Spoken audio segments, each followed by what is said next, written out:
Hello friends, welcome to our channel Hindi Kahani. एक समय की बात है। एक छोटे से गांव में एक छोटा सा लड़का नाम राजू रहता था। राजू बहुत ही उत्साही और प्रफुल्लित चेहरे के साथ था। उसका सपना था कि वह दिन भर खेतों में खेले और खूबसूरत खेतों की फसल को देखने का आनंद उठाए। वह अपने माता पिता की सेवा करते हुए गांव के सभी लोगों के दिलों में एक खास स्थान रखता था। एक दिन राजू ने देखा कि गांव के लोग सभी खेतों के सूखने का सामना कर रहे हैं। सूरज की तप्त रेखाएं भूमि को जला रही थीं और पानी की कमी ने फसलों को सूखने की दशा में डाल दिया था। राजू ने देखा कि उसके पिता के आंसू बहते हुए उनके हाथ ढले हुए थे, क्योंकि उन्होंने अपनी मेहनत से उगाई हुई फसलों के सूखने का नजारा देखा था। राजू ने तुरंत अपने पिता को संबोधित किया और कहा, पिताजी, कृपया मुझे देर न करते हुए कहें कि कौन सी बाधाएं हैं और मैं कैसे मदद कर सकता हूं। राजू के जज्बे को देखकर उसके पिता का मन भावुक हो गया और वह उसे समझाने बैठे।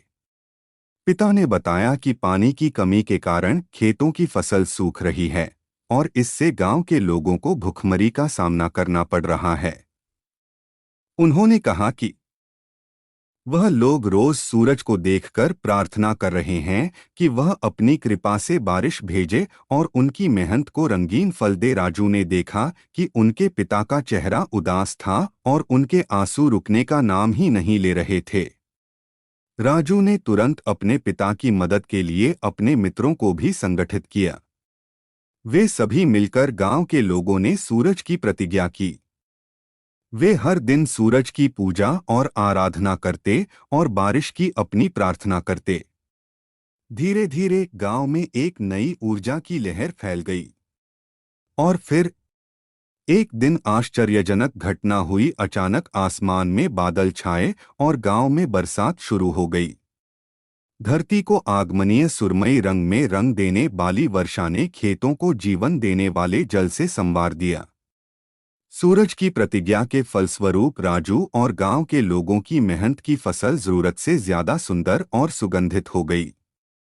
इस कहानी से हमें यह सीख मिलती है कि एक छोटा सा प्रयास भी अगर सही भावना से किया जाए तो वह किसी भी बड़े परिवर्तन की शुरुआत बन सकता है। हमें समय के साथ मेहनत करने और अपने लक्ष्यों को प्राप्त करने के लिए प्रतिबद्ध रहने की आवश्यकता होती है। कई वर्ष बाद राजू और उसके साथी लोग एक दूसरे के साथ खेतों में खेलने और प्रकृति के सौंदर्य का आनंद उठाने के लिए एक साथ मिलते और उनकी प्रतिज्ञा ने गांव को खुशियों से सजाया।